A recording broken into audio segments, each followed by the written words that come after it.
Hey, good morning, and welcome to the Comics Experience Graphic Novel of the Month Club, the Kids Edition. Yay! For February of 2022. It's like we're in the future. It's the weirdest thing.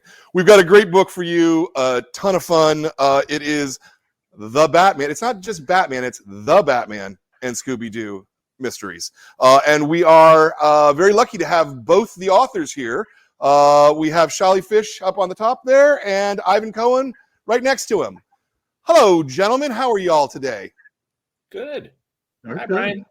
How are you? I'm doing fine. Talking about comics on a Sunday morning. What? That's the greatest thing to do in the world, I think, at least.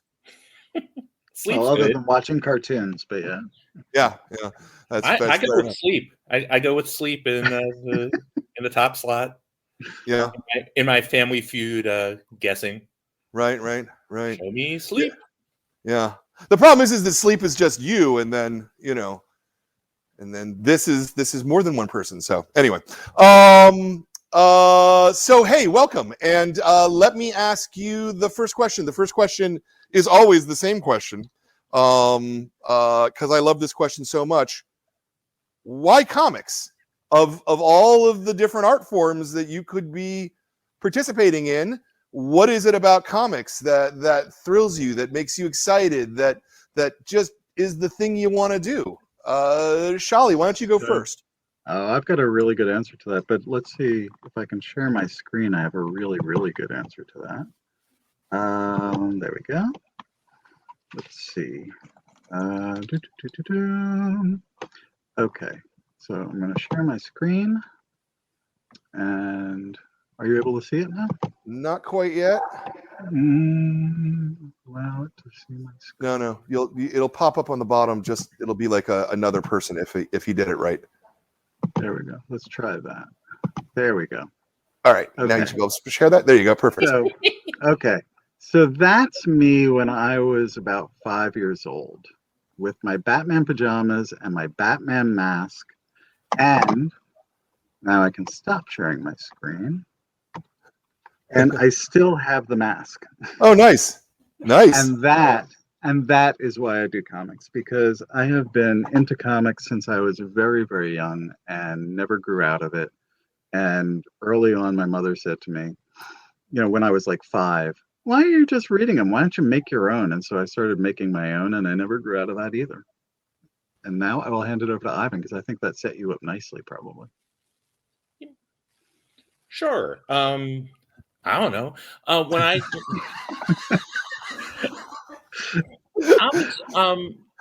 comics hit me at the right age. I was probably 6 or 7 years old when I found some abandoned comics in the closet in my bedroom that had previously belonged to my older brothers, and I found a coverless Batman comic and a Brave and the Bold, and they were alternately. One of them was sort of famous. The Batman story called The Batman Nobody Knows, where Bruce Wayne takes a bunch of kids out on a camping trip, and all the kids talk about who they think Batman is. And then at the end, Bruce Wayne disappears in the shadows, and he says, "I think Batman looks like this." And he jumps out in his costume, and the children are like, "That's not what Batman looks like." and it was so weird and exciting, and I loved it. And then a couple years later, on some rainy day, which the younger people watching have to understand, when I was growing up, there was incredibly little stuff aimed at kids entertainment-wise. So it wasn't like you could park a kid in front of a TV and there'd be nonstop children's shows. So there was really not much to do. And my mom had some comics she had picked up somewhere, and she gave me them to read. And it was like part 1 of a 3-part Flash story that must have come out 6 months before. So it was about 20 years before I ever found out what happened at the end, and some other stuff. And I was hooked. I loved it. And as I grew up, my dad was and still is a freelance writer. So I had that in the back of my head as a thing. And I had writing in my head, and I've written non-comic stuff too. I know SHOLLY has as well. But comics is, it's not my first language, but I learned it at about the same time. And it offers the ability to create stories and show the reader exactly what you want to show them and inspire them in a whole different way than anything else. And Batman. Batman's so cool. Yeah. Come on. My plastic cowl that I inherited from one of my siblings is in storage somewhere, so I could not show it to you today. But it has a nice crack in the front of it because my enormous head doesn't fit in it really. Great. See, but Ivan, you need to keep it handy because I don't evil have can that one. strike at any time. I have the thing that's like a diving helmet. It's like this giant hard plastic I know. thing. It's probably got a little asbestos in it. I was so envious of one of the kids in my class who had that actually. But what are you gonna do? I have a Batman TV show story I will share very happily. When the Batman Adam West TV show was on, which was a little before my time, although of course I watched it in reruns, my dad worked at the local ABC TV affiliate in New York. I think maybe it was publicity. He's watching now, so I'm sure I'll hear later that I don't pay attention to my father. And he got some publicity photos from the show, black and white, glossy photos. And it was such an exciting thing. And my brother, who was exactly the right age, loved them. And he was so excited to get them. And the way family lore goes, and I'm sure this one's true, he came to my father a couple of days later and said, can you get more of them? And my dad was like, I don't know. This was kind of a special thing. And my brother was like, but I took orders.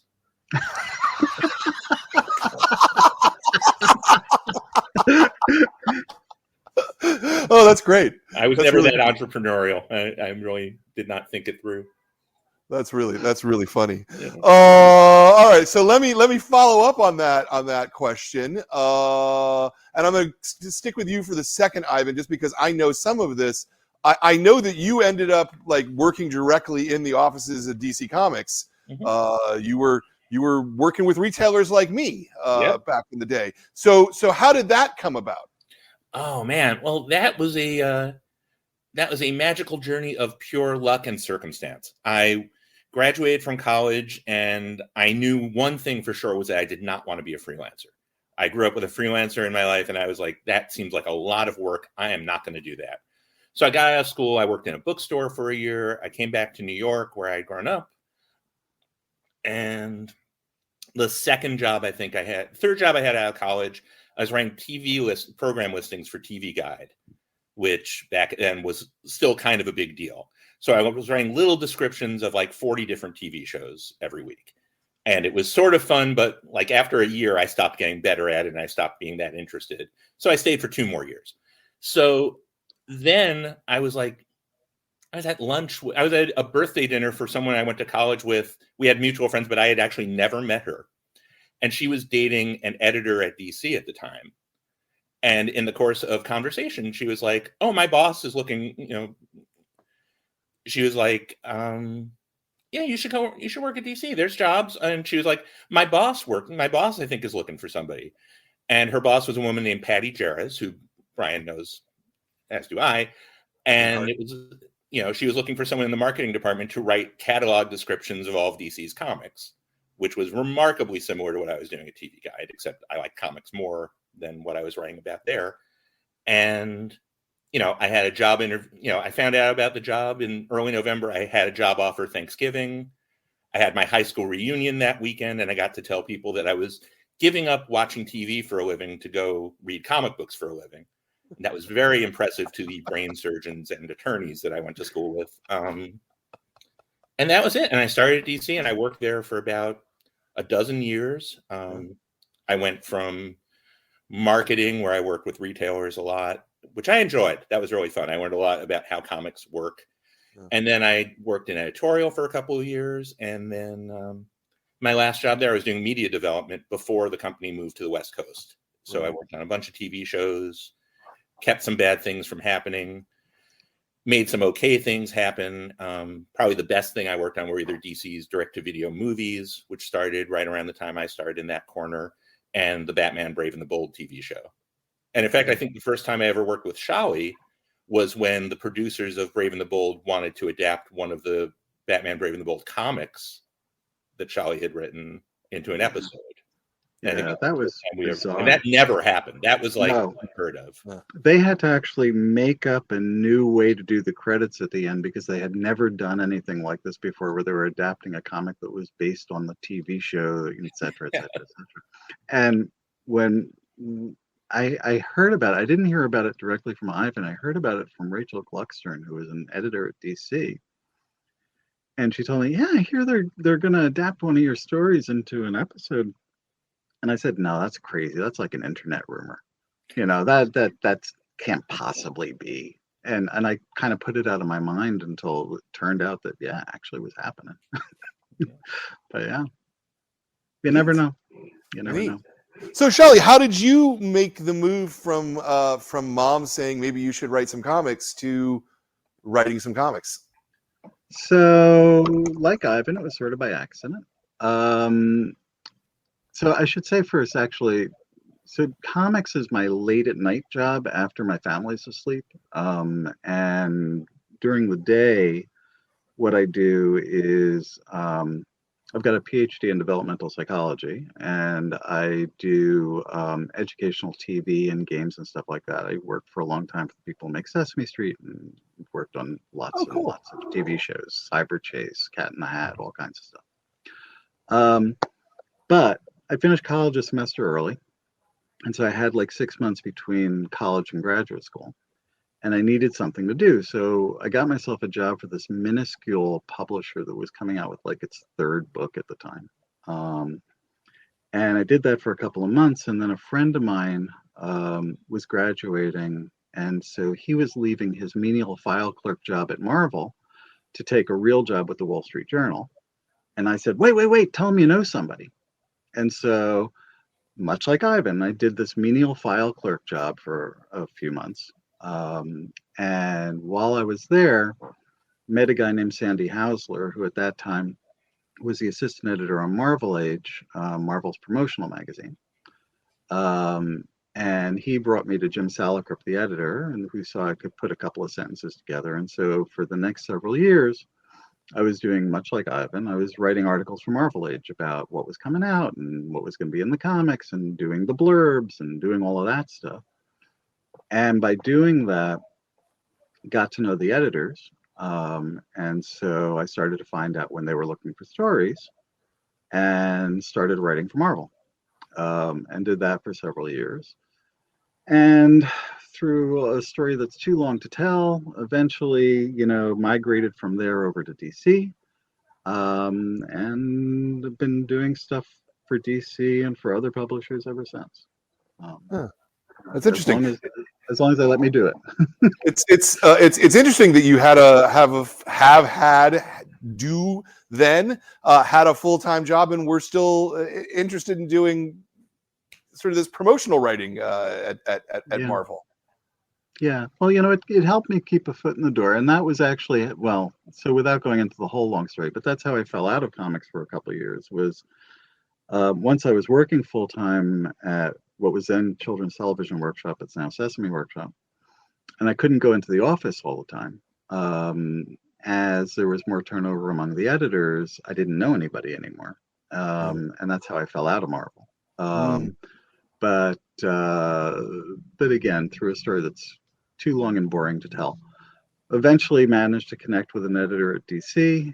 Got started over there, a woman named Joan Helty, who was wonderful, and gave me a chance to start doing stuff on the kids' books, and it just kind of went from there. Yeah. So.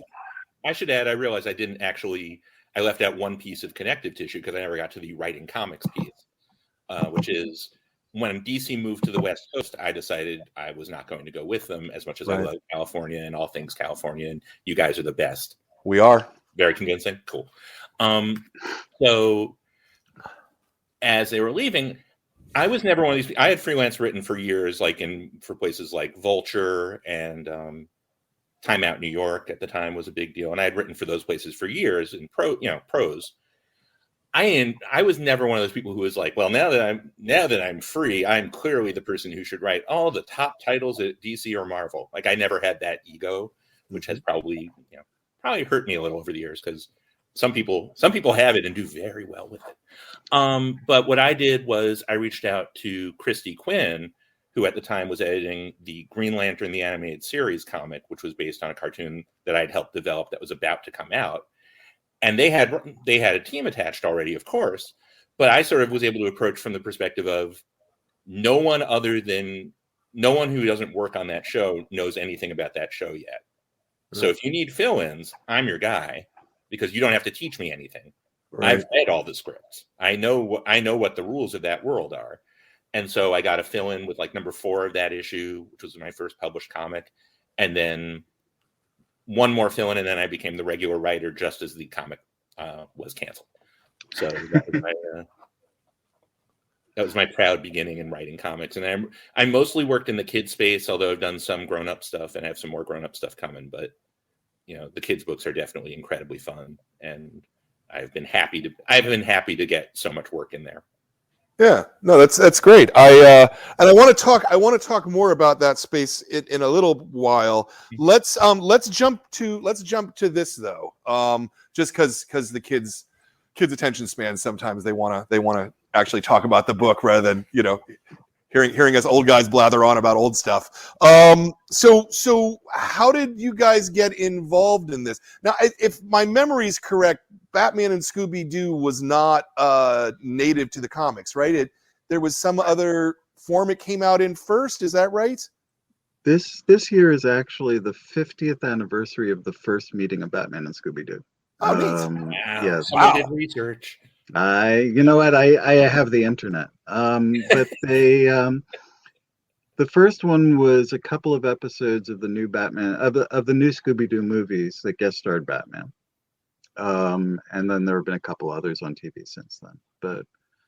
But how I came to the series was, before this series, I was writing a series called the Scooby-Doo Team Up, which actually started out when they first approached me about it, was supposed to be a one-shot special that was going to be a Batman Scooby-Doo special. And so it was Christy, actually, the same, just as Ivan was saying. Christy had contacted me and asked me if I was interested in pitching stories for it. And so I said, sure. And so I sent them, like, I don't know, maybe 4 different ideas, figuring they'd pick the one they liked best. And she said, you know what? After seeing all these things that you had in mind, they decided we're going to change it from a one-shot special to a 6-issue miniseries. I said, great. And I started working on it.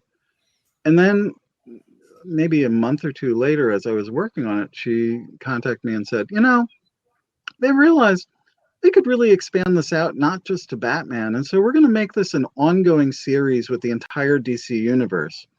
And it'll be Scooby-Doo Team Up. And so my one-shot special turned into a 50-issue series. And so when that was over, which was kind of a shame because I really enjoyed it, when this one came along, it was a natural. There was no way I was going to say no to it. But I'll turn it over to Ivan now, so you can say how you got into it. Sure. And let me just say, Scooby Team Up is amazing. Oh, thank you.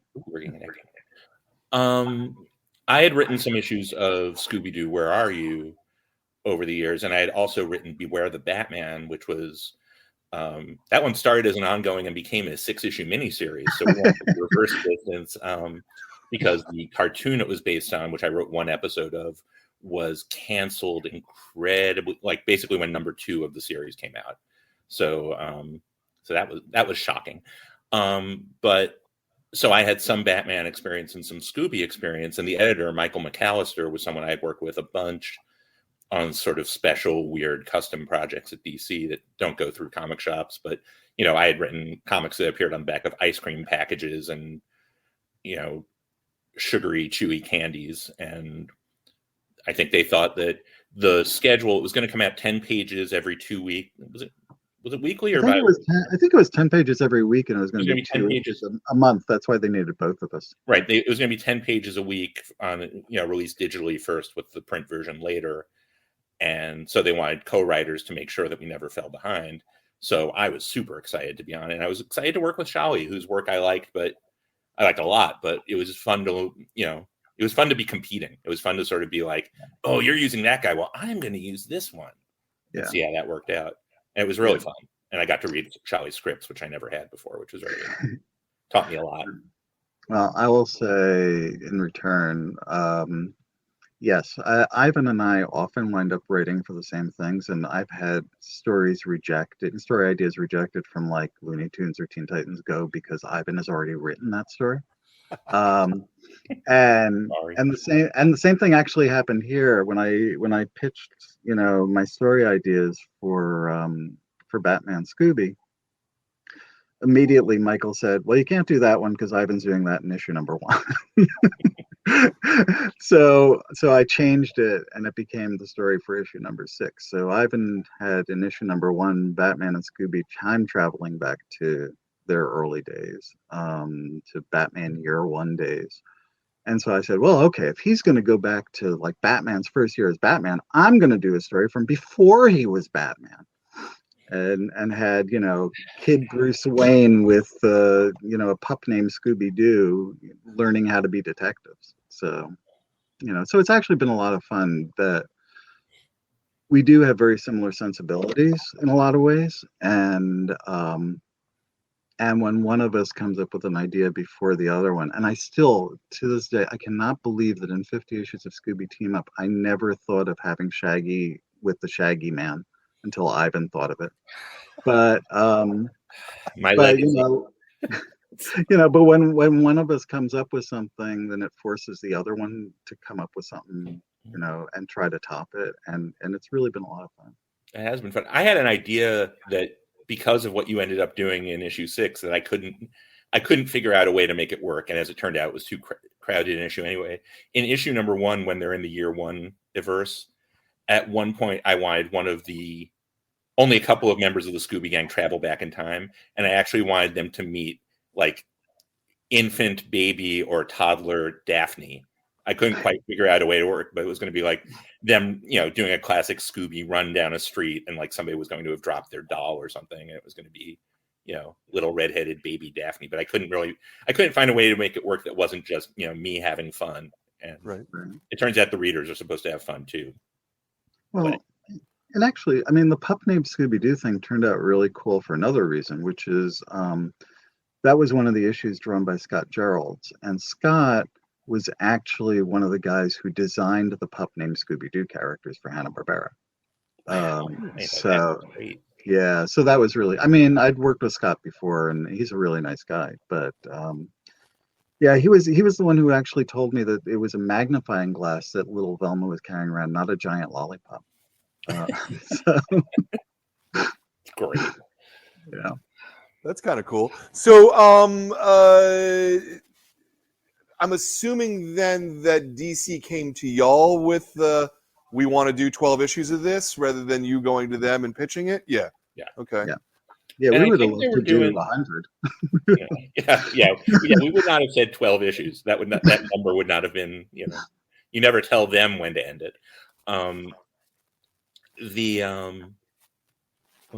They've also started doing in some other places. There's been some, like Capstone has published some Batman Scooby-Doo like books for younger readers, and there may have been one more Batman Scooby-Doo video in the last year or two. So definitely someone in the Warner Brothers machinery thinks these are tastes that go great together. Yeah, right. Yeah. And how did the division of labor end up working out? Like in terms of, are you guys literally trading off issues, or are you pitching ideas and then they went, oh well, he has 6 and he has 6, we'll make this work trading off? Did that parse as a question? Sure. Do I know the answer? No. We had the ideas, and then I think apart from choosing what the first issue was going to be, which was mine because I won, Sholly. I won. Just because Michael likes you better. Oh. We're not the Smothers Brothers, for a reference that no one watching will get. Dad liked you best. Once we had the first issue established, then it was sort of trading off, although fairly quickly in the line, I fell a little behind. And they were alternating. There was all sorts of mechanics with who was drawing the issues. So we ended up each of us did 6 issues, but they didn't quite alternate, basically. The long-winded non-answer. But yeah. And I mean, the only thing I would add to that is, mostly I try to get way ahead of schedule, just because since I'm doing 2 jobs, I never know when I'm going to hit a stumbling block and I don't want to fall behind. But every once in a while, there are also issues that I know should be sort of at the end. So number 12 is the grand finale for the series rather, with a lot of stuff that I'm not going to say because it would just be spoilers. But let's just say, because you'll see it on the cover, it's got everybody in the Batman family. And I knew that that needed to be issue 12 because what would you possibly follow that with? So for the most part, we did switch back and forth, but every once in a while there was something like that that just needed to be in a certain place, and so we kind of planned around it. Yeah. My last. Sorry. I wonder about sort of the nature and the history of Batman, because Batman has been kind of many different characters over the decades. Is there, does it make it easier or harder when you're trying to come up with stories to sort of navigate that big history of Batman? I thought of this particularly when you say, oh, the whole Batman family's in it, in issue 12. I mean, that's like 40 characters, right? You know, and how do you fit all of that in and also have a story and then also even have the Scooby-Doo characters in there at all? Because the Scooby-Doo characters are basically, you know, 5 guys and Scrappy sometimes, you know, and that's it. Yeah. Yeah. Yeah. It's a lot. Yeah, I mean, the thing that's wonderful about Batman is that because he has been so many different versions over the years, and because we are doing kids comics that are not in regular DC continuity, we can pick whichever ones we want. I have, you know, in Scooby Team Up, I did an issue that was a parody of The Dark Knight. I did issues that came from the 40s. The issue that I was talking about where they go back and meet the young Bruce Wayne was inspired by a story from the 1950s when Batman was Robin. Right. And, you know, so we have the freedom to do that. We can pull out whatever our favorite stuff is and we can make it work. And I just find that incredibly fun in a way that, you know, when I've done regular DCU stuff, I enjoy doing that stuff too, you know, but you have a lot more rules in place that you can't violate. And here, as long as you're true to the characters, you know, the sandbox is wide open, really. Yeah, absolutely. Yeah, for me, I mean, I would never have gone thinking about this, you know, deep and serious, but I sort of go with the writer Grant Morrison when he was working on Batman, sort of approached it from the attitude that every Batman story that ever happened is legit. Like they all happened, every single one of them.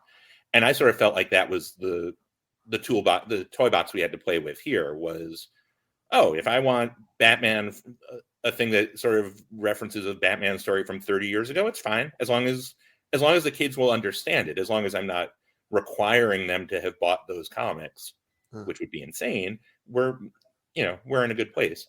If we can actually, I have an example that I think sort of relates to what Sholly was talking about.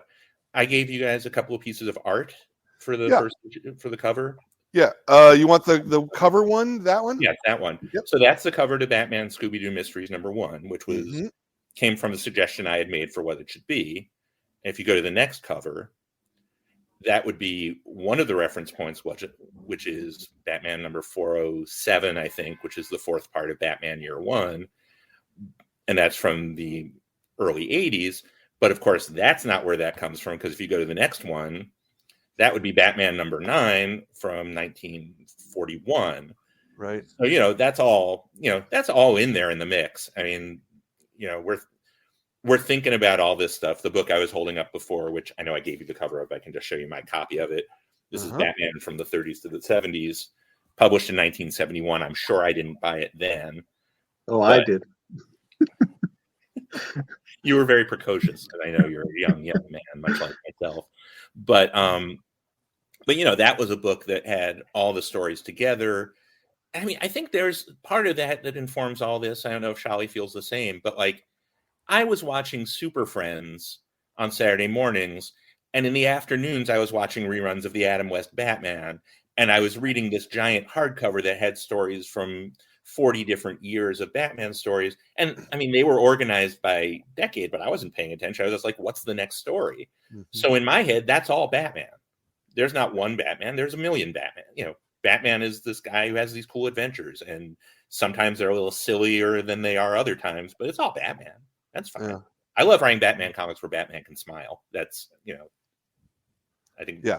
I And think you kind of can't do that in modern Batman comics very often, at least. Smile about in those comics.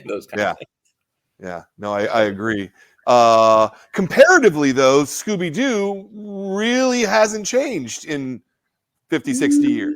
Yes and no, because that was actually my last issue of Scooby Team Up, was the Crisis of Infinite Scoobies.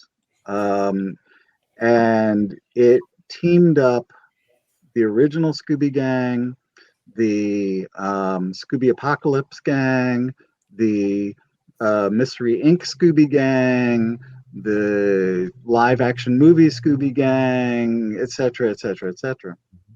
And it's not as diverse as Batman over the years, but you know, when you've got the little kid Daphne next to the Daphne with the giant gun that wants to shoot everything, Right. you got a pretty good range. Right. I also think that one thing that's been nice with the comics is where we have, I think, a freedom that they probably do on the animated stuff now, where like, you know, Daphne contributes more. Like if you read like classic Scooby-Doo show Bible stuff, it's like Velma's the smart one, Daphne is clumsy, and it's like, no, I can't do that. I can't tell stories for children where the only thing one of the characters does is like fall down. I mean, that's not that is not it. That's not that everything has to be empowering and uplifting, but it should at least show that there's a reason these kids hang around together. Otherwise, it would just be Velma by herself solving crimes. I mean, much faster. Much faster. Actually would be, yeah. But I mean, one of the things that I've written well over 100 Scooby-Doo stories between regular Scooby and Scooby Team Up and this and whatever. And one of the things that I very intentionally did at some point along the line was I said, all right, we got to do something about Daphne. And fans had sort of derisively referred to her as danger-prone Daphne because all she ever did was get in trouble. And so I decided to run with that. And I made her danger-prone Daphne, the one who constantly rushes into danger to protect other people. And just turn the whole thing around. I've also established that running around and screaming is part of their crime-solving process. So, yeah. Good stuff. You know, you take the basic elements and you make them work. You know, you make them work for modern day because they're all different eras, and it needs to work and feel contemporary as well as being that sort of timeless whatever. Yeah, I think that when I think back through my kid filter, because that's when I watched most of the Scooby-Doos that I've watched, I always kind of felt like it was Scooby and Shaggy's show, and the rest were just there to like move the plot along a little bit, but it was always Scooby and Shaggy that was. So is that a challenge in writing a Scooby-Doo story to actually give the others enough to do that justifies them? Does that make sense? I don't know if that made sense. Yeah. I mean, to me, it really depends on what the story is. I purposely do stories that feature different characters. Shaggy and Scooby are by far, you know, the funniest, and that makes them the easiest to write. But I've done stories that feature each of the others for exactly that reason, because I don't want it all to be that. Really, what I've found, having written so ridiculously much Scooby-Doo in my lifetime, is, you know, the real challenge to me for Scooby-Doo is that the original show was so formulaic that the trick has always been to figure out something new to do with it. And sometimes I've done that by putting in I did a Scooby-Doo story that was all parodies of Alfred Hitchcock movies, things like that. Sometimes I've taken those basic elements and kind of turned them on their heads, and I've done stories where where the monster turns out not to really be a monster, not just because, and not through any criminal anything, and it's because somebody else is manipulating them, and I've found ways to play with those basic conventions so that they have all the basic elements of a Scooby-Doo story, but it's something you haven't seen before. And that makes it more interesting for me, and it makes it more interesting for the readers. Once you start teaming Scooby up with somebody else, like Batman, say, then suddenly you can tell whole other kinds of stories. Because now it's not always going to be, old Mr. Crinchley who was trying to buy up the farm.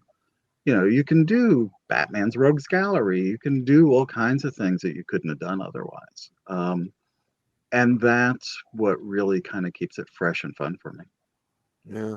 But at the same token, doesn't it gets kind of far away from the Scooby formula, right? Like if it's one of Batman's Rogue Gallery, you can't have them pull off the mask at the end, and I would have gotten away with, you know what I mean? Like, oh, sure you can, Brian. Oh, I've done that. Sure you can. These things are much more elastic than you imagine. I think Sholly had sort of a secret contest to see how many unmaskings you could have in one issue. Yeah. Every there's issue one where I did a lot. There's like masks on top of masks. Yeah, every issue I try to do at least one unmasking and at least one mention of the phrase meddling kids. Right. Yeah.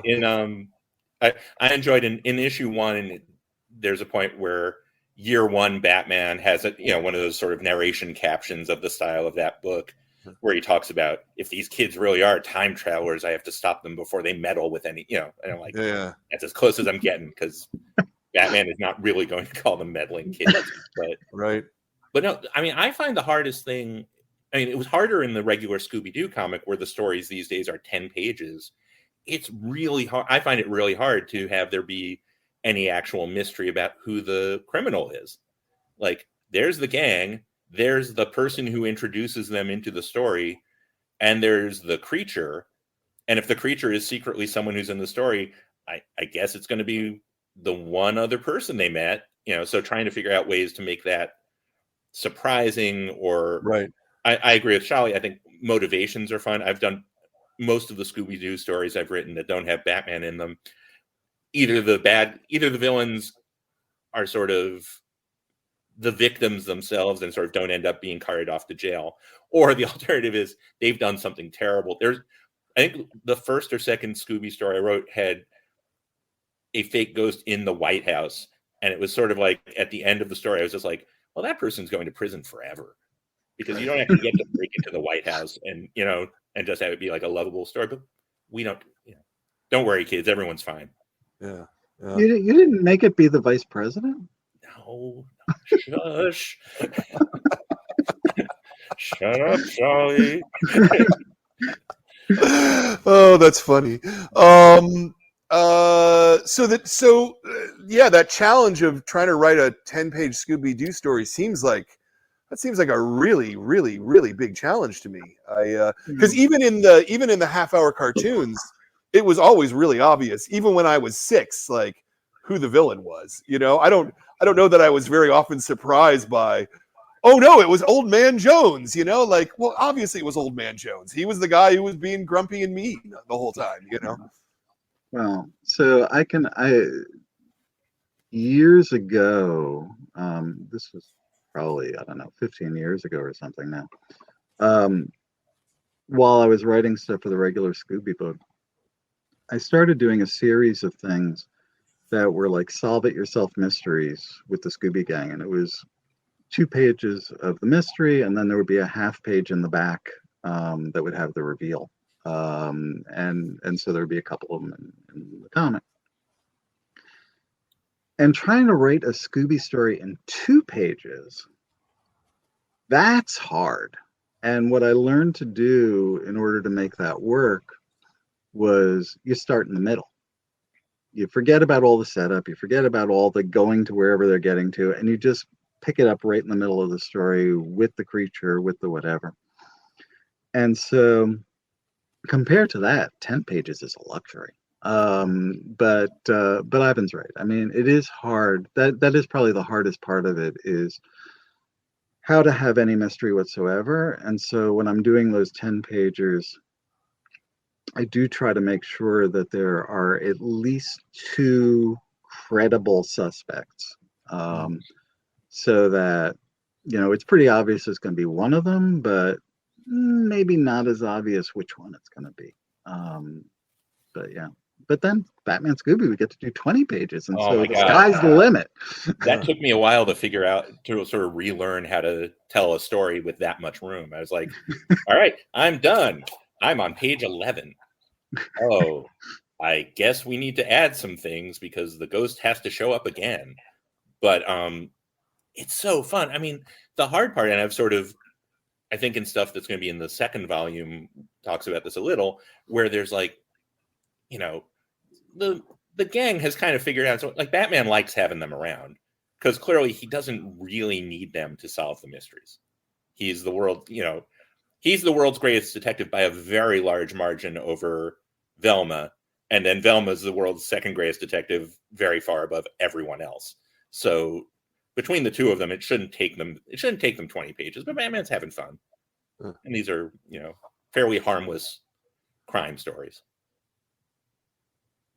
That makes a lot of sense. Where do you stand on the article of the before Batman? Is he Batman or is he the Batman? Depends on context. In these comics, I'd say he's Batman. I think in the Batman and Scooby-Doo mysteries, I think the refers to the mysteries. The mysteries, yeah. Not to the Batman. Mm-hmm. Mm-hmm. The sounds a little intimidating. Yeah. As a little bit, yeah. March with the release of the new film. But sometimes it works nicely. It really depends on the line and who's saying it more than anything else. But yeah, you stick in the when you want them to be a little more intimidating. That makes sense. So what's your guys' process of writing? Do you are you starting off with just a pitch that the editor has to approve? Do you start writing a full script? How does your, and I'm sure you guys probably have somewhat individual processes as well. Less so than you'd think. I think there's a lot similar in what we do. It starts with a pitch. Then the pitch has to go to the editor, who first was Michael McAllister, then became Christy Quinn through some magical transformation. And then besides going to the editor, it also needs to go to somebody at Warner Brothers, who has to approve it because they oversee Hanna-Barbera and all of that. And then once there's the approval, then it is straight to script. I hate working Marvel method where you do the plot and the dialogue later. I really much prefer working a full script so that I can figure out how I want to structure the pages and the pacing and all of that stuff. Yeah. And then it's a full script, and sometimes they'll come back with a few notes. Usually it's not too bad. Sometimes they'll just take it the way it is and run with it. But, Ivan, anything different for you? No, I mean, I guess usually in the pitch form with these, there's like a short paragraph, and usually in that, if I really want to make life hard for myself in the short term and then better for myself in the long term, I include in that paragraph, like, if it's a regular Scooby story, like who the bad guy is and why they're doing the thing, just so I sort of have that in my head. And with the Batman stories, it's a little less necessary, but still the same kind of thing. And then I usually try to break it down by what happens on each page, just so I make sure I have enough story and I have enough runway to get to the end. I find the hardest part of those comics is the sort of the last page where everything, it's like, how do you explain everything that happened, have the bad guy get caught? Because once the bad guy is revealed and is caught, you don't really want there to be a whole another page of babbling. but so that my last pages tend to be a little crowded, but that's basically how it works. There have been times where I haven't had the page breakdown stuff worked out as well, and hopefully the readers can't tell, but I can, because the writing slows down dramatically, because I'm like, I don't know what happens now. I have no idea what happens now. I better add 6 more jokes here, and then I have to sometimes go back to the beginning and add them in earlier, and like that just gets to be a mess. So it is better. I find for myself, it is way better to work from an outline and have a plan. Do either of you like storyboard out your own comics, or sort of make a visual thing so that you can see how it's flowing? Yes and no. I mean, if I drew well enough to do all of that, then I'd be drawing comics, but I don't. So I don't know if you're going to be able to see this because it's all in pencil, but this is kind of my first step. I just take a piece of paper, break it into 8 boxes, and that's like 8 pages of the comic, and just scribble notes to myself of what's going where. And much like Ivan said, it's what allows me to make sure that I have the right number of pages for the story I want to tell, and if I'm short someplace where I need to flesh stuff out, if I've got too much story where I need to cut stuff like that. And then from there, I go into writing the script, and usually what I do, I usually do it in stages. First, I'll go through and I'll write up all the panel descriptions. And then I'll go back and do my second pass, which is when I put in all the dialogue. And that gives me the opportunity to then see, oh, I need an extra panel here. There's too much dialogue in this panel. Or, oh, I need to cut a couple panels over there, or move this over here, or something like that. I used to, after doing that pencil breakdown of all of the pages, I used to go panel by panel, but I've been doing this a long time and I just don't take the time for that anymore. And I just do it in the course of writing the script. Yeah, it's interesting because it sort of looks like your 8 panel or 8 page breakdown there is very similar to what an artist does in terms of doing thumbnails, but you're doing your thumbnails with words. Exactly. I find that fascinating. Yeah, exactly. What's funny is here's where we differ. I actually tend to do dialogue first and visuals later. Oh, that's interesting. It may just be because my brain is wired for jokes as opposed to, dramatic storytelling in the visual medium, which could be a problem. But if we have this will be of interest very quickly. If you can go to that PowerPoint segment. Sure, absolutely. This is a thing that I adapted from a thing I totally stole from Shay Fontana. So if she's watching, thanks, Shay. This was from when I was doing Teen Titans Go a lot. This is actually from the last issue that covers by Eric Owen, because we should credit artists all the time. But if you go to if you flip through the next page, this is what my script stuff looks like. If you look closely, you can see it has fart emoji, which is how you know it's good comics for children. And then you go ahead a little further. That's the panel descriptions. But if you go one more, I think we have. Okay, go one more. That's Sandy Gerald's art, but this is Sandy's layouts for the issue I had done. As Teen Titans Go 71 digitally. It's number 36 in print. Nice.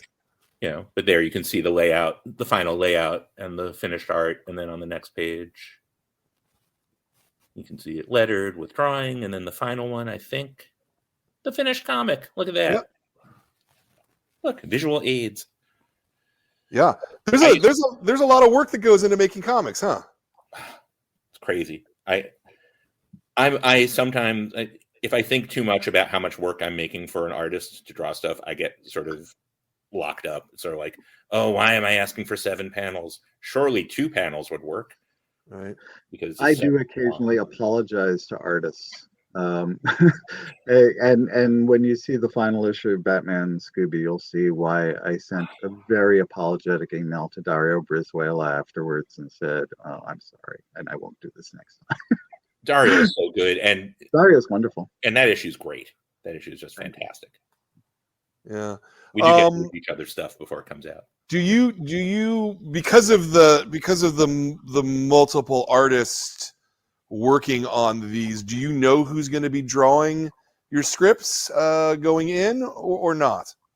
Usually, I think. Sort of, kind of. I mean, Dario's been drawing most of them, and occasionally, like the one that Scott drew with the pup named Scooby-Doo characters, I specifically asked for Scott because I knew he had designed them.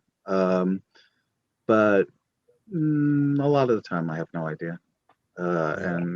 But you know, there's sort of a pool of people that tend to work on the DC Kids books, so I'm generally sure it's going to be one of them, even if I don't know specifically which. And you know, people like Dario, or you know, or some of the other artists that I've worked with, I've been working with them for like 20 years at this point, so we kind of know each other's work, you know. And some of them, because they live in other countries, I've either never met or I've met, you know, once or twice. Dario lives in South America, so I see him, well, before COVID, I would see him once a year at a convention, and that was it.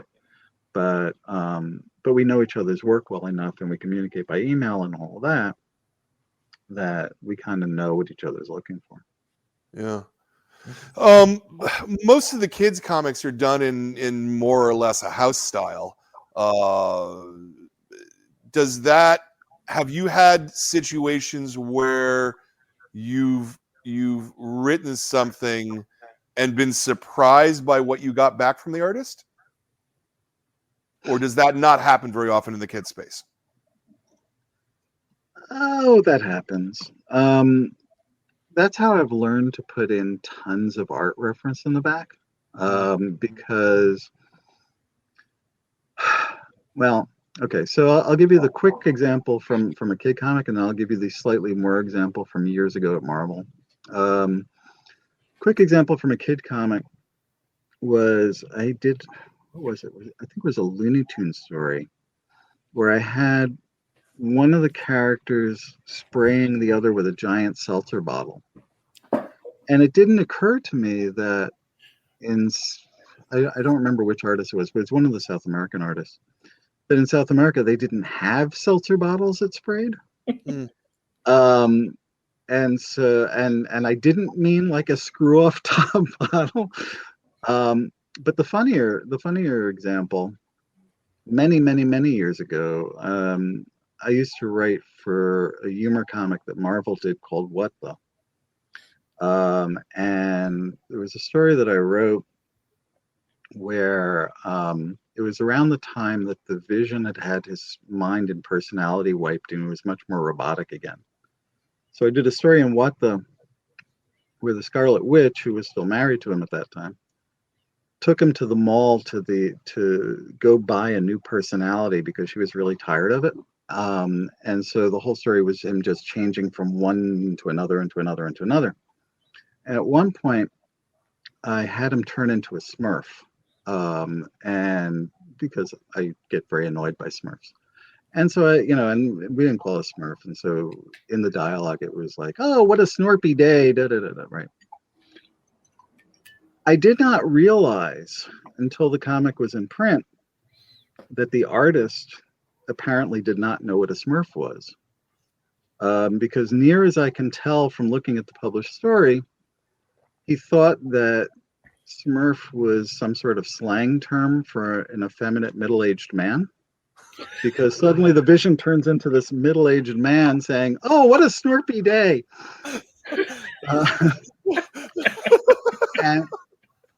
And that's how I've learned that almost every one of my scripts has at least a couple of pages in the back of art reference for anything that I think the artist might not know.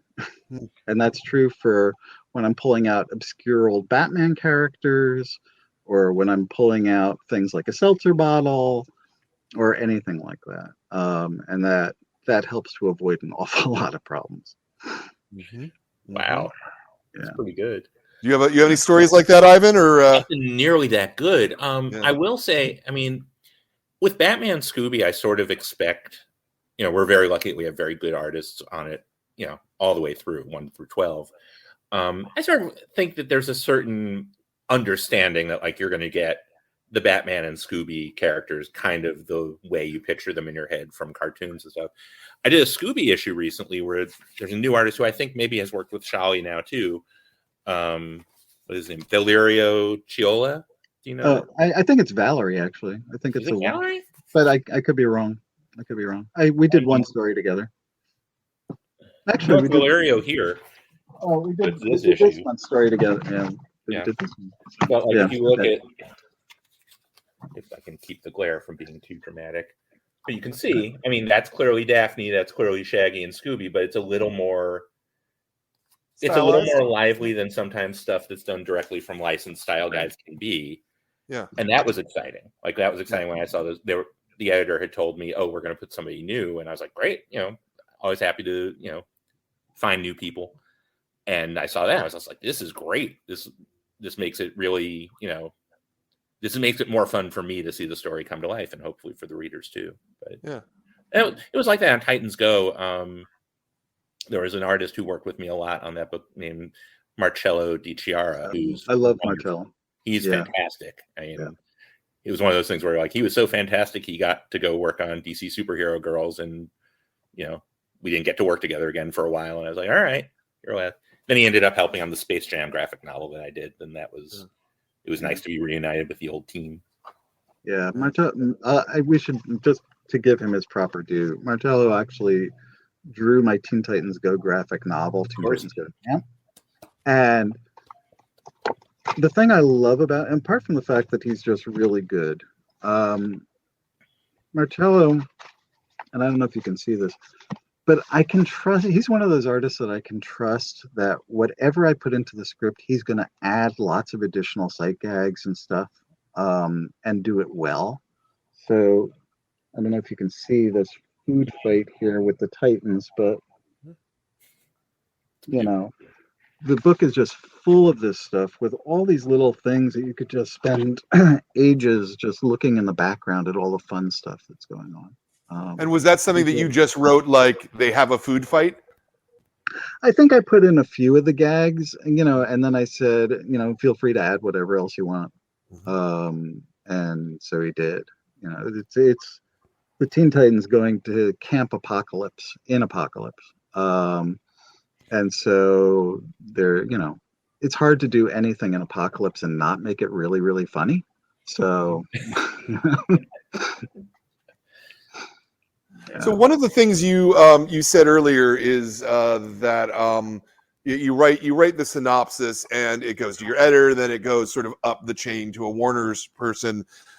Because both of you, most of the stuff that you've been working on has been in kind of this license space, as it were, where you're working on cartoons or existing properties. How often do things get bounced back from the toppest levels of, oh no, the character wouldn't do this, or oh no, this is not an appropriate story for this this premise, or whatever? So with the Scooby stuff, not so often, because, and I'm sure this is true for Ivan too, but just because I've been doing this so long at this point that I think there's a certain level of trust built up. I've worked on a lot of licensed stuff at a lot of different companies, not just at DC, and I've had a real range of experiences from licensors who are perfectly fine with everything and have nothing to say and just like what I'm doing, and that's that, to things where I've had to go through 5 drafts of something before finally satisfying all their things, and often because it's not until the 3rd draft that they actually express in words what it really was that they were objecting to. And that's frustrating, obviously. But for the most part, I've been pretty lucky with all of that. I've had pretty sensible people that I've been working with, and so it's mostly been fun. But there's good days and there's bad days, and with the DC stuff, it's way more good than bad. That's pretty much been my experience. I mean, also we're fortunate that the editors we've worked with kind of know the territory also. So part of the screening process might be that we propose 4 things and they take the 2 they like most at the intersection of what they like most with what they know won't get pushback. Right. Conceptually from the license, the person who reviews the license stuff.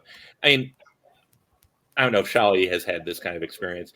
There's a cliche in Hollywood, like a Hollywood cliche of like, if they ask the actor, do you know how to ride a horse? You always say yes, to be in the movie. Like you never say, I can't ride a horse, so they don't give you the part. Right. There may have been a licensed project or 2 where I claimed a greater knowledge of a property than I actually had and then had to, cram very quickly. And that has sometimes, sometimes has bitten me a little bit. But there was one time I worked on a project, I'll name names. I did a Lego Ninjago comic based on the movie that was coming out a couple of years ago. And the feedback we got at one point was that the main character shouldn't be having so much self-doubt. And when the movie came out, the driving thing was that the character was consumed with self-doubt. Right. What happened? Why? But well, this is the question I kind of wanted to get at broadly, and not naming names and not naming specific things, but how often is the person who is sort of the licensed person actually connected to the property versus someone who's kind of just an intern, as it were, doing the job, if you know what I mean? Yeah. So I couldn't tell you who's actually doing the stuff over there because I'm not there, but I have had experiences, again, not naming any names, but I have had experiences where it became, where one of 2 things happened that are both frustrating. One is, and also sort of amusing at the same time. One is the exact same thing that Ivan's talking about, where I've done something in the comic and I've been told you can't do that. And then when the movie has come out or the whatever has come out, it's full of the exact same thing. I've also had experiences where it was very clear to me that I actually knew more about the characters than the person who was reviewing it. Right. Because the things they were objecting to were things that I knew came straight from the characters. And so there are times when I've been able to come back to my editor and point this out and show it, and then they go back to the licensor and it's all, fine and dandy. And there are times when I just kind of give in to whatever it is and I change it, even though I know it's kind of silly. If it's not something that's really, life and death kind of thing. It's like anything, you have in any job, you have people who are really, really good, and you have people who are not as good, maybe. And you hope that you're working with the ones that are really, really good, and you learn to work with the ones that are not as, Sure. And I have to say, I mean, editorially, I have been blessed to work with some wonderful, wonderful editors. Christie being, one of the top ones as far as I'm concerned, who's doing Batman Scooby now. Editors who were, I remember working on Super Friends and saying to Rachel Gluckster, my editor, I think I'd like to put Batmite in the next issue. And she said, okay, why don't you put Mr. Mxyzptlk in there too? And you get those editors who just will run with you no matter how ridiculous the idea you've come up with is. And that's just a joy. It's a wonderful thing. Yeah, absolutely. And the other thing that's nice is when you occasionally do run into, not on the editorial side, but on the licensing side, sort of an overseer who maybe has not as much familiarity with the stuff or has been given one instruction that they've maybe overinterpreted a little to be the main thing. As long as it's not a huge part of the story, these things are elastic enough that you sort of pick your battles. It's like, sure. Do I really have to call it Gotham City every time because someone said that it can never just be called Gotham?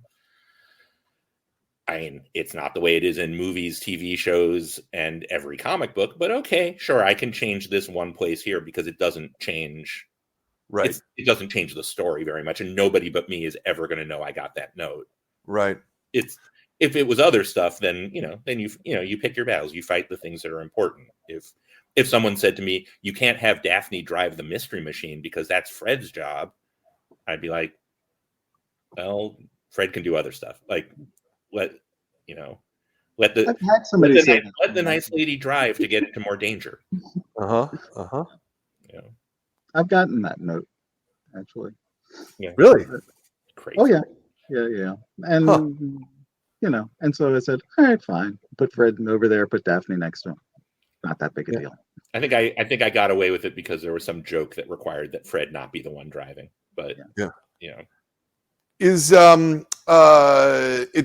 you've been writing Sholly Scooby-Doo for many years, decades even. Yeah, hard to believe.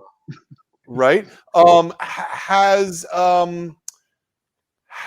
the nature of what is and is not acceptable changed over those years, particularly in terms of the female characters? And because I think society has changed over the last 10 or 15 years about what you can do and what you cannot. Has that been reflected in how things are being received? Probably. I mean, they have cell phones now. I always wrote the female characters as strong, so I didn't run into that kind of stuff.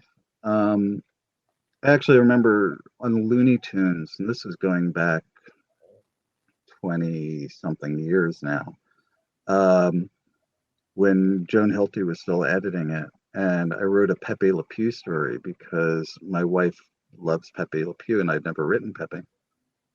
And I wrote a story about him basically being a one-man football team. And so there wasn't any of the uncomfortable, male-female stuff that haunts Pepe now. And I remember, giving the script to Joan, and she read it, and she said, "Wow, you actually wrote a Pepe Le Pew story that I can feel comfortable with." So I was conscious that, bear in mind that, I used to work for the people who make Sesame Street. So, so I've always been conscious of this stuff. And occasionally I run into something that, is completely inadvertent that I didn't take into account that an editor will call me out on.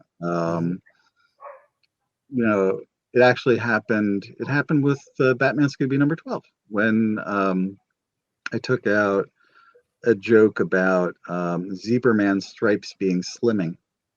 So occasionally I'll run into something like that, and it's usually pretty easy to fix. But as far as any big stuff is concerned, I was always writing like that, so it hasn't really affected me much.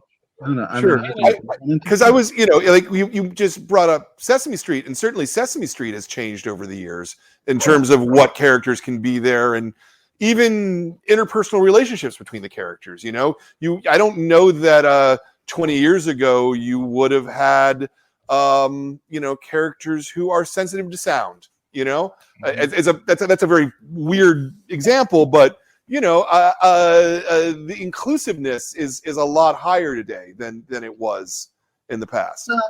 Yes and no. I mean, the wonderful thing about Sesame is constantly evolving. That's why it's still around after 50 years. The first season was called the first experimental season, and as far as I know, I think the 50th season was called the 50th experimental season. But bear in mind, when Sesame went on the air for the first time in 1969, it was pretty much just about the only show on television that had an ethnically mixed cast. And actually Sonia Manzano, who played Maria for years and years, she tells a story about how she was in college and was walking past a TV in the student center or some such place, and Sesame Street was on. And she stopped in her tracks because there were people who looked like her on the screen. And that was the moment that she decided that that's what she wanted to do. So it was always doing that. It's just that the boundaries that it was pushing then have already been pushed. So now they're pushing different ones. And I think, honestly, I think it's a healthy thing. You know, by the same token, when I was a kid, all superheroes, you know, were white Anglo-Saxon Protestants, you know, and once we started having black superheroes, I got really into them. And it wasn't until years later. I mean, part of it was just because I really liked Luke Cage, and I really liked Black Lightning, and I really liked those characters. But it wasn't until years later that I realized that part of it was probably that it was another few years after that before we ever got a Jewish superhero. Mm. And so I think part of it for me was just these guys were different. And so I, you know, and I look now, and now we, you know, now we've got Muslim superheroes, and we've got, you know, we've got gay superheroes, we've got whatever. And I think it's a lot healthier when you're in that kind of landscape where everybody can look and see themselves. Yeah, And so I'm really very supportive of all of that. And that far outweighs any, you know, minimal embarrassment I might have when, you know, they inadvertently make a slimming joke or something like that. yeah. Right. Yeah.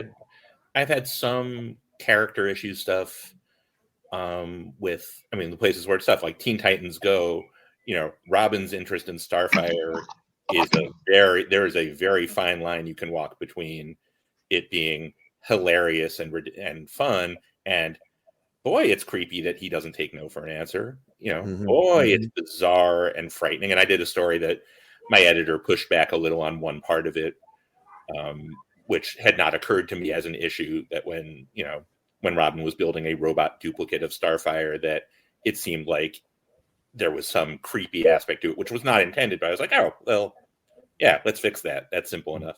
I find the hardest place, I think there are two areas. One is Looney Tunes comics, because so many characters, there's so much stuff based on violence or impending violence. You know, you're not going to see a lot of Yosemite Sam stories anymore. Like, it's just not, you know, hilarious gunplay is not really a flavor in entertainment, and it shouldn't be, but it's hard to do duck season, rabbit season when no one's hunting. Like there's sort of, those things are trickier to navigate.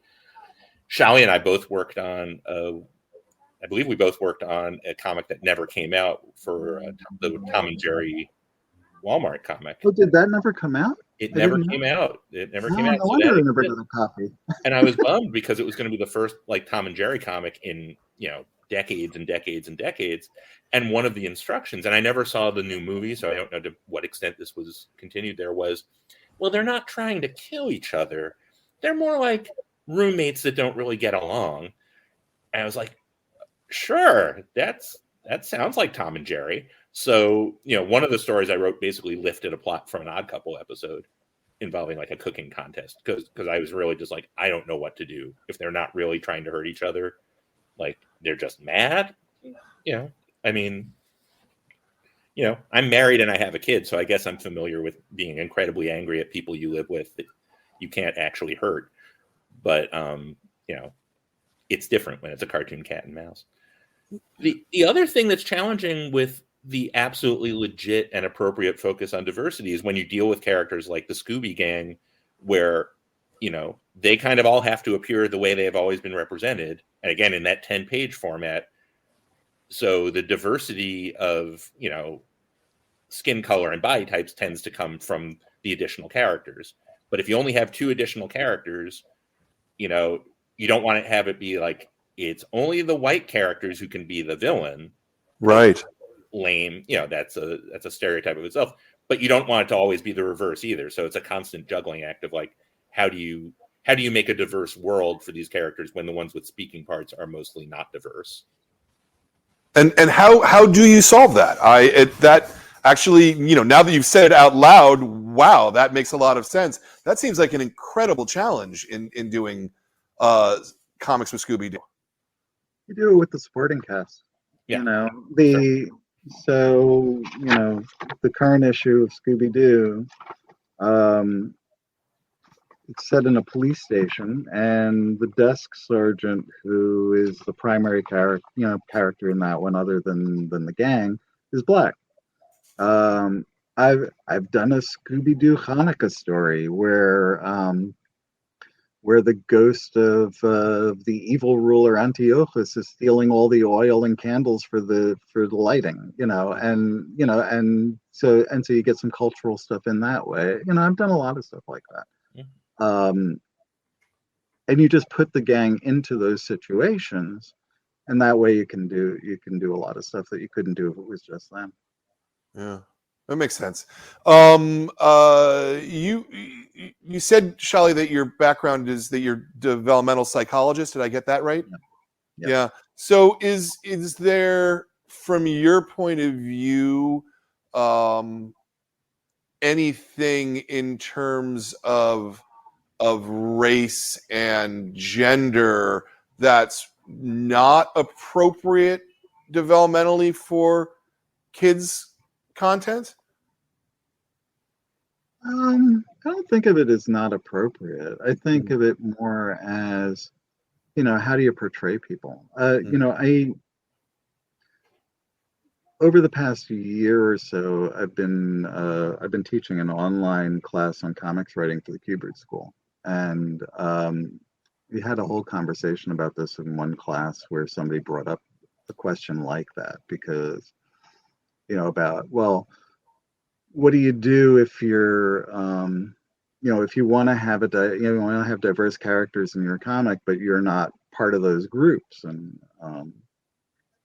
And my basic answer is, you don't have to be an alien to write about aliens. I think it's great when it's somebody from that group who's doing it, because I think it winds up being a lot more authentic. But if you're going to write about some other group, then at the very least, make sure you've got friends who are in that group, so that you're not basing everything that you know about them on what you've seen on TV shows, or something like that. And to ask yourself honestly, why is it that I'm doing it? If you're doing it from the motivation of, I really want to see these things represented, I want to have readers be able to see themselves reflected in the stories and all of that, that's wonderful, and I'm all for that. If you're doing it because you think it's going to make your story look more hip and contemporary, or because it's a fad, like back in the 80s when suddenly they were replacing all the superheroes with minority females, and you're just doing it as a fashion statement, that I think that's probably not the best reason to do it. I think I might have meant the question the other way around, because I seem to remember 15 years ago or something, when a Muslim character got introduced in Sesame Street, that there was kind of there was a fuss about it, like, oh, can we do that? Is that right? Like, but developmentally, right, it's always good to show people what the world is.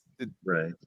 So I don't remember that specific incident, because I've been out of there for about 20 years now. But although I still do projects for them. But yeah, no, there's nothing wrong developmentally with it. It's all in how you do it. If you present people honestly and you present them authentically, then it's a great to open up kids to to other ways of being. If you're doing it as you're doing it stereotypically, then you're giving them a false idea of how it all is, and that's something we obviously want to avoid. What about the parents' reactions, though, when the parents aren't ready for their kids to see things? Or I mean, certainly book banning has been a thing that has been a huge topic lately, because parts of the country are shifting more rightwards, I suppose, and more conservative, and they don't want their children exposed to ideas. That seems more harmful than the alternative. Yeah. Look, I mean, it just happened with Mouse, right? In the school district where the school board voted not, to take Mouse out of the schools. And and I only know what I read about in the newspapers, but from what I read, I understand, I think, why they were doing it. And they were doing it because they were concerned about language, they were concerned about nudity and all of that, but they weren't looking at the big picture of it. Which is why I think it was wrong. But I understood it, even if I disagreed with it. But look, I mean, it doesn't just happen with parents and book parents. I remember, some years ago, I wrote the backup stories in Action Comics during Grant Morrison's run, and I had done one story about trying, basically I wanted to show why Ma and Pa Kent were such great parents, and I did this story about their attempts over the years to have kids and unsuccessfully, and at one point I had them go to their local minister, who kind of helps reassure them with some biblical references and whatever. And I saw this thing online on some message board or something where somebody was complaining about how, and clearly it was somebody who was not religious, who was complaining about this minister, making these false promises, and he wasn't really promising them anything. He was just kind of reassuring them, making these false promises to them about all this stuff, and it's so unbelievable, and whatever. And somebody else replied, but the guy flying in tights you find believable? So, everybody comes to this stuff with their own perceptions and their own baggage and their own whatever. And all we can do is really try to do the best we can do. And it's also, that story is an interesting example of how culture changes too. I mean, Sholly knows this. The first time I met Sholly in person, I gushed to him about that story. As a middle-aged parent of an adopted child, like that story, and a Superman fan, that story just, pulled my heart out and reminded me I had it, but you have, when the original Superman stories were published, everyone had kids, grown-ups had kids, families were big because, that was the way the world was, family size was big.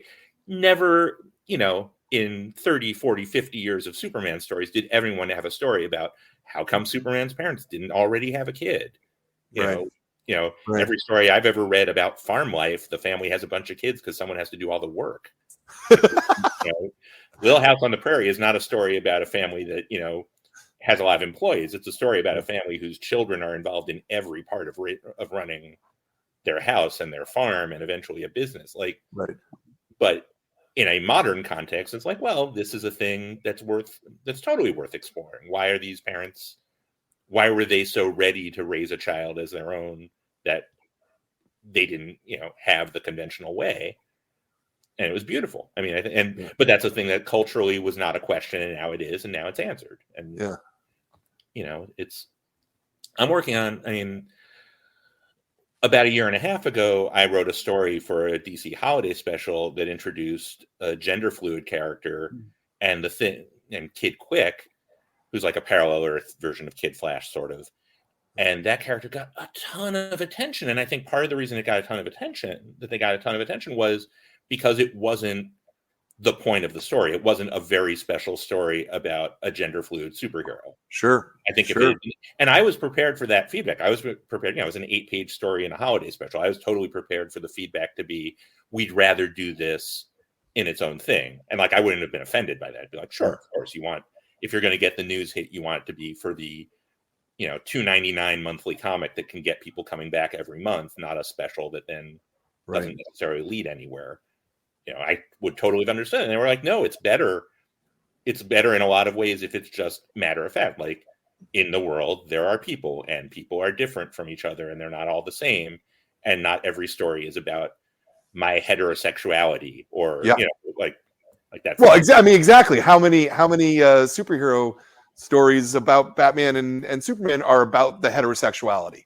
The romance, sure, maybe, but not. I don't know. Their gender identity. To be more exactly specific, it's like, apart from the word man being in their names, which I guess is a tell, But Yeah. Yeah, people are people, and you know, you write stories about people. Ideally, and I think I think the other thing that relates to something Sholly said earlier, it's like appreciating stories about characters that are different from ourselves. I think that has become better when Jack Kirby and Stan Lee were doing Black Panther stories. They were cool, but they didn't necessarily speak to anything other than what those two guys had seen in movies about, you know, jungle adventures and maybe some science fiction stuff mixed together. You know, when you get to the 70s and, you know, the artist is a black guy, and then in the 80s and 90s where the writers, you know, have some of that in their background and have more friends of that background, I think the stories become richer and more involving.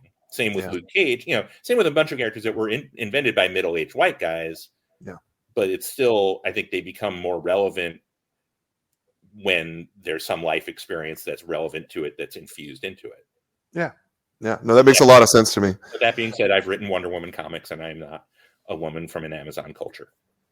You know, what? I'm not. Oh, okay. Oh, hold on. Let me make a. In terms of Batman and Scooby-Doo, has there been an idea of any kind that you thought of, or even got to the point of pitching, that you then went, yeah, no, that's not going to work in the Scooby-Doo universe? I'm thinking about, you know, maybe, I don't know, a character like Firefly, right, whose whole job is to set things on fire. You maybe you don't want to put that in a kid's comic. I don't know. I think Sholly did. I did. I have put Firefly. I put Firefly in Batman Brave and the Bold, and yes, he will be showing up at some point in Batman Scooby Mysteries. Yeah. Okay. Dr. Phosphorus has similar issues, and I think he's also been. Yeah, but he's in there too. He's in there. But Mr. Zaz, maybe not.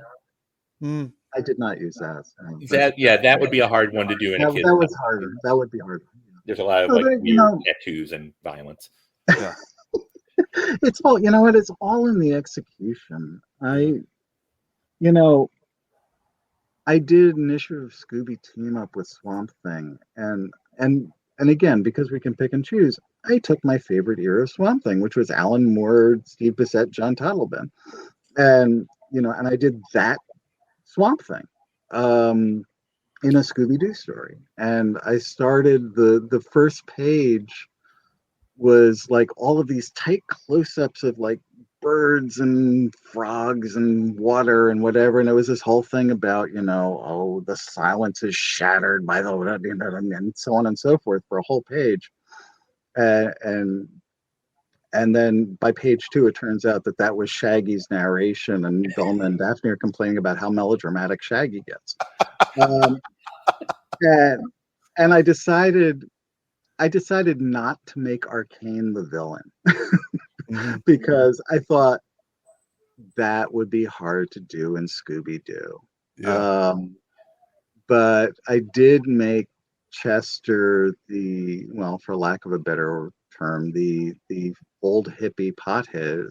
I made him Shaggy's uncle, and I had Abby Arcane show up at the end, and when Shaggy talks about his Uncle Chester, Abby makes some snide remark about uncles. And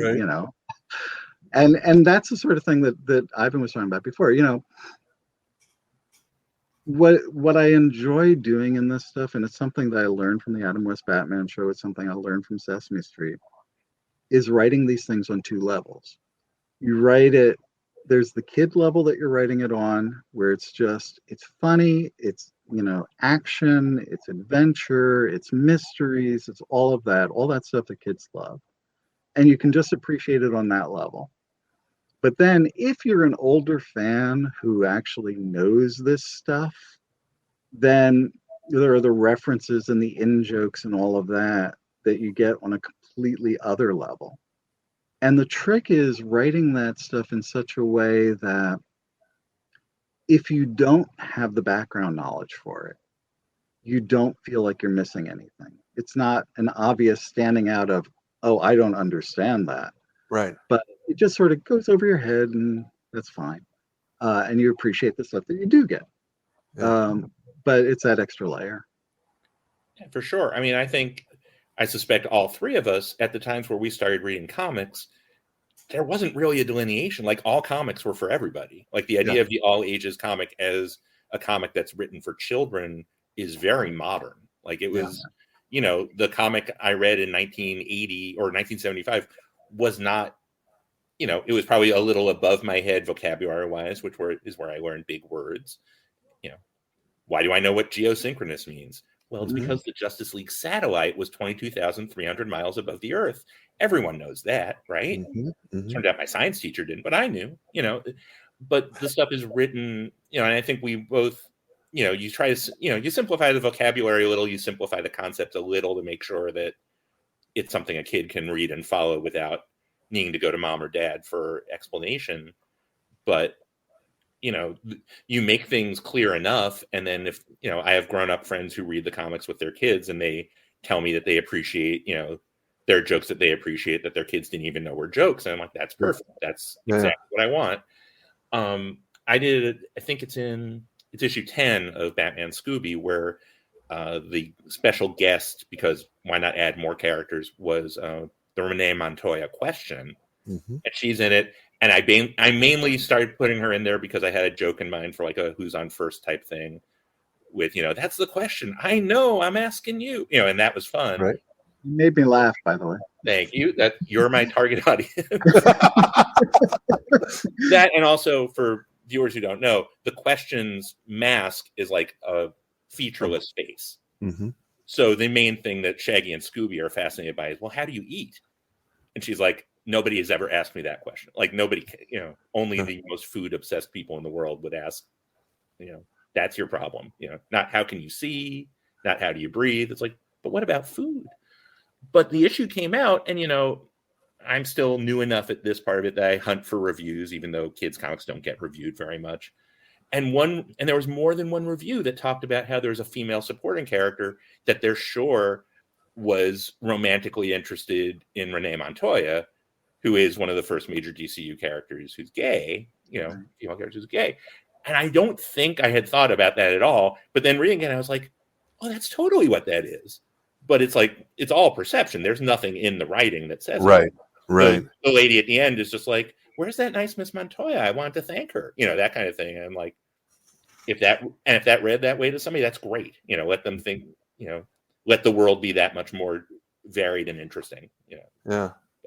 Now you said that that you don't get a lot of reviews and presumably a lot of feedback from the audience on the kids' comics. I think particularly I would guess because, you know, at DC and at Marvel, kids' comics are not. I don't know if they're not respected by the comic shop audience, but there's something going on there, you know. Is this hard to sort of, I don't know, write in a vacuum, or is it easier because you don't have to worry about like making the audience applaud you? Well, okay, so I'll say first of all, if you're looking for the audience to applaud you, you have no business being on the internet. That's true. But I learned years ago that the only way to look at reviews on the internet or things of that sort is to go in with the attitude that some people are going to like what I've done and some people are wrong. And if you don't do that, then you'll walk away with no self-esteem left. But yeah, you know what? When I was writing stuff for Action, there was tons and tons and tons of fan stuff online. When I do stuff for Batman Scooby, a little tiny amount of fan stuff online. But there are a couple of things about that. One is while it is a mixed bag, as anything is on the internet, the stuff that does get fan reaction is the kind of stuff I was talking about. It's generally from people who actually got the joke. And so like when I did the story about pup named Scooby-Doo and the young Bruce Wayne, that got several online reviews from people who knew exactly what I was doing. And that was kind of nice to see that people got the joke. But what's really kind of rewarding, and this happens very, very, very infrequently nowadays. Every couple of years, DC will forward me a letter from a kid. And those are wonderful. I remember when Super Friends was canceled, my favorite online reaction was a post that some father put up that was titled, "Dan DiDio just made my 5-year-old cry." And it was this wonderful piece about how the kid was so devoted to Super Friends and loved Super Friends and all of that. So I wrote him a reply and sent the kid a message in Super Friends code, and that's the stuff that really just makes it worthwhile, because you see, that's what superheroes are good at. It's inspiring kids, and it's introducing them to this whole fantasy world and imagination and all of that stuff, and just helping them to learn to be good people. And that's wonderful. Yeah, I miss that level of feedback. I miss doing, one of the many, things that has been sad about the last 2 years. Like, I'm sad to be doing this comic at a time where there aren't really a ton of like store comics. There's not, not as much convention stuff, or not as much convention stuff that we're necessarily super comfortable doing for a big stretch of time. I like doing talks at schools. I mean, I only did a few of those, but talking to 5th graders about how comics are made was super fun. And getting that kind of experience. I mean, sure, all the questions are about, did you ever write Avengers? And it's like, yes, I wrote one Avengers 8-page story in Italy. Yeah, it's still cool. There's still a lot of credit involved in that, but yeah, no, you don't do. I mean, it's nice when you want your peers to have read stuff. Sure, I mean, that's I found that on the professional level, it's a little a little frustrating. It's like, hey, give me more work. I've been writing one of the most popular Batman comics for the last year. Right. No, you haven't. I'm like, no, I really have. Yeah. You just don't read it because you don't have children. Yeah. But you don't do it for the. I mean, yeah, no, you don't do it for the reviews. It's just. It's nice. It's nice to be noticed, Brian. That's I do have to say I miss the day, and it's been 15 years or more, but I miss those days when the DC Kids comics actually still had the letters pages, and kids would draw, their little pictures of Batman and send them in, and that was fun, and I kind of miss those days, I gotta say. Yeah, I love that stuff.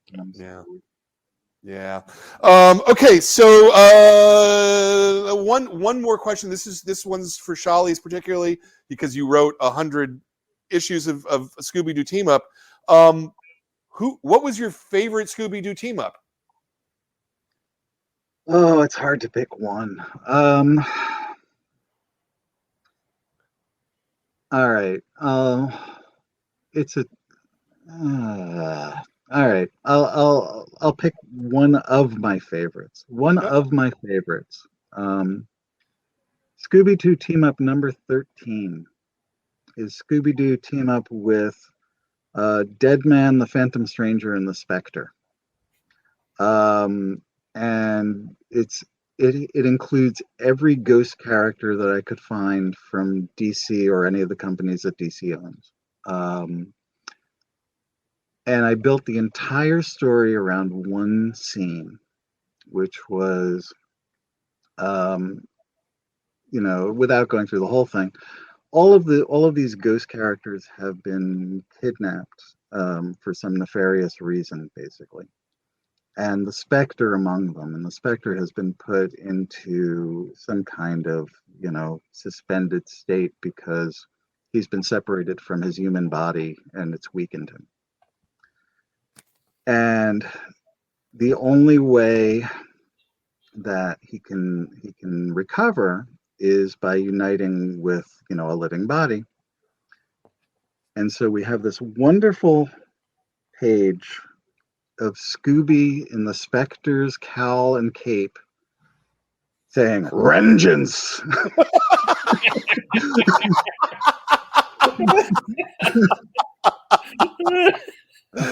Oh, that's beautiful. That's beautiful. That's beautiful. All right. So to wrap this up, the last two questions are like the first question. I always have the same questions for the last two. The first one is there anything that you guys would like to plug that's coming up that that maybe the kids haven't seen, or maybe they're not quite aware of, or and you can just go, yeah, no, issue 12 of Batman Scooby, that's fine. But if there was something else you wanted to plug away. You want to go first, then? Sure. I will go first and say that this lovely book is still available in fine stores everywhere. And if you didn't like the movie, the book has a ton of stuff that wasn't in it because we couldn't use a bunch of characters. So instead, it's got more superheroes and Looney Tunes stuff. And if you love the movie, it is exactly what the movie was. It is precisely that. Everything is exactly the way you loved it. Apart from that, I have a Looney Tunes issue coming up in May where Bugs seems to travel to the future and encounters humorless robot versions of Daffy and others and has to inspire a revolution of lunacy. And I can't talk of it. In June, a DC grown-up miniseries debuts, co-written by me. That will be really fun and is super exciting, and it's going to be announced in a few weeks with many bells and whistles. And it has cool, appropriate variant covers to help the retail community, do stuff. Don't talk to me about variant covers. I'm not. I know. These are good. And there aren't 20 of them. Okay. Very good. It's all, and it's the best work I've ever done. I'm nice. Very excited about it, and I'm not modest enough to think that other work I've done isn't good. So this is I'm very excited about that. And then there's Batman Scooby-Doo Volume 2 comes out at some point in the future. Oh, nice. Yeah. So there's going to be a second year? No, that's Volume 2 of the trade. No, the trade. Okay. So you will get all of the good stuff because I think Sholly and I both went nuttier in the second half than we did the first half. So nice. Lots of guests, lots of excitement. Yeah. Great. Sholly, anything you want to plug? So sure. So I'm doing all my usual DC stuff, Looney Tunes, Scooby-Doo, that kind of stuff. I have and we're doing this under the auspices of DC, but I have a series that I just finished writing for Dynamite that is Mad Bulls versus Garbage Pail Kids. If you can remember either of those. But I think the coolest thing that's coming up is this graphic novel, which I'm going to try to share my screen. Oh, that's screen share? Yeah. Thanks. Batman's Mystery Casebook. This is a book. It's a trade paperback. Not a trade paperback, excuse me. It's a graphic novel of solve-it-yourself mysteries with Batman. So that basically gives you the opportunity to match wits with the world's greatest detective and see if you can solve the cases before he does. Nice. So that's going to be a lot of fun. And that's going to be out in, I think, August. Great. So, yeah. Awesome. Is that coming from DC proper or? Yeah, it's coming from DC proper. Nice. Very good. Excellent. I love that. Well, very good. And then, so the last question is this is a series of videos that we do. We have, in addition to the kids watching it, I mean, we're like up to about 250 interviews here. We do have a lot of people who want to make comics watching these shows. And, one of the things I really frequently hear from people is, I want to make comics, but I don't know where to start. I don't know what to do. I don't know how to do it. What should I do? So, is there a piece of advice that you would give to someone who wants to make comics? It can be something craft and physical, but it could also be something emotional. It could be something kind of spiritual. It could be anything you want. What would you say to someone who came up to you and goes, "I'm interested in making comics. What do I do?" I'd say go do it. I mean, it depends what you're talking about. If you're talking about just making comics for the love of making comics and not because you particularly want to, get a job at DC or Marvel or something, there is no better time than now to be doing that because anybody can make comics and anybody can post comics and spread them and distribute them far and wide, through the miracle of, a couple of key presses. So there's no reason for anybody not to make comics if that's what they want to do. If the thing is you want to get a job at one of these big companies and start, writing Batman or Spider-Man or something like that, that's a little trickier.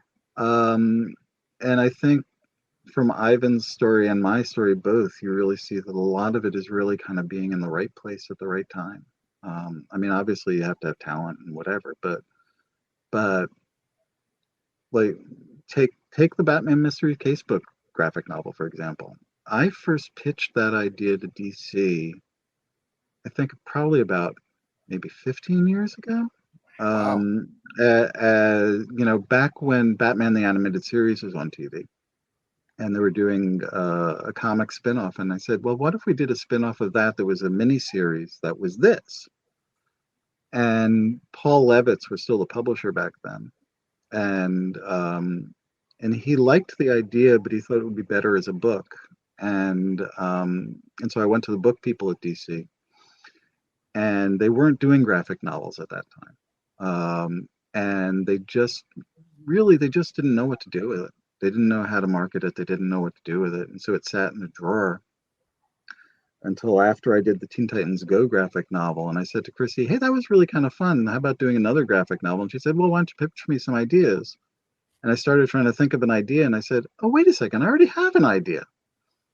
And the exact same thing 15 years later, now it's coming out. It's the right place at the right time. It's amazing. I would just add, I agree with Sholly 100%.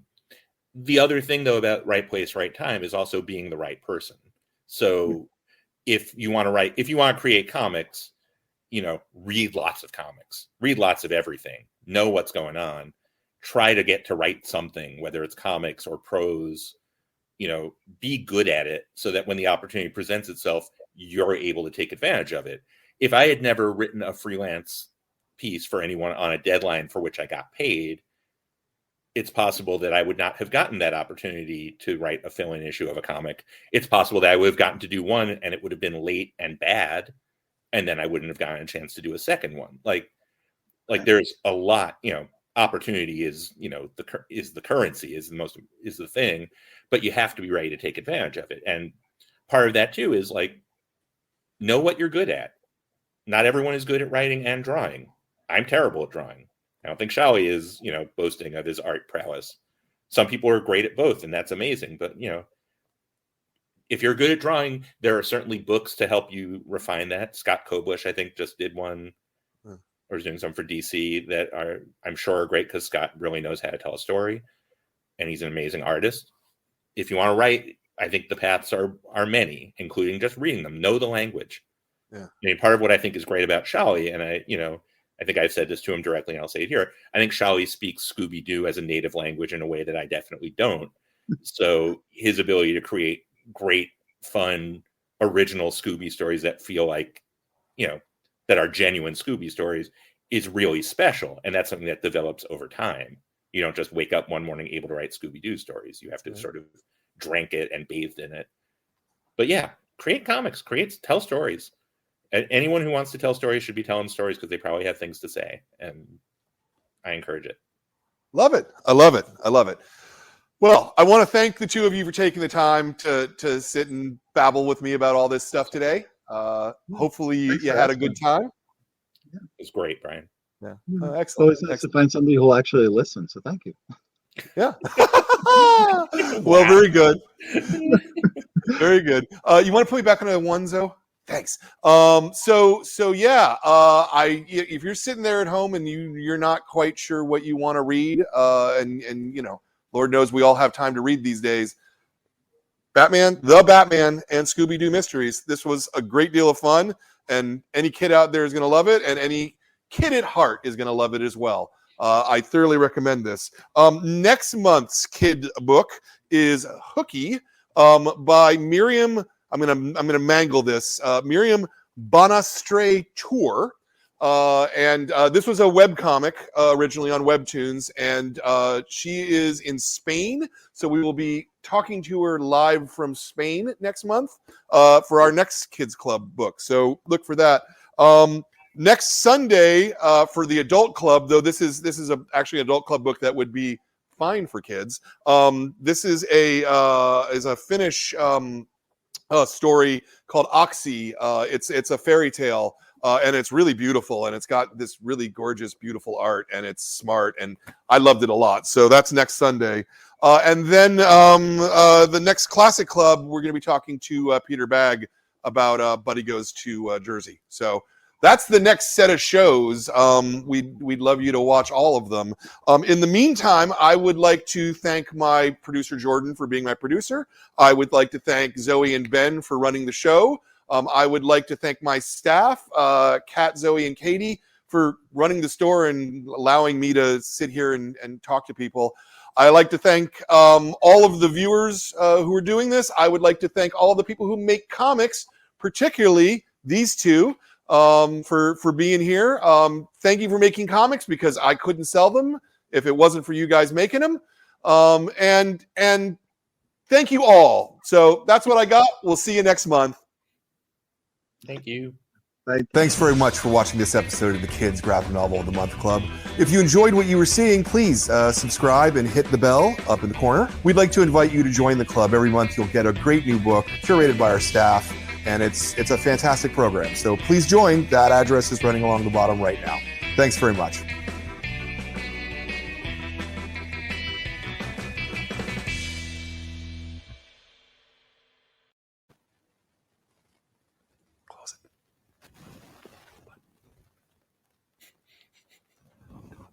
Big red button in the top corner.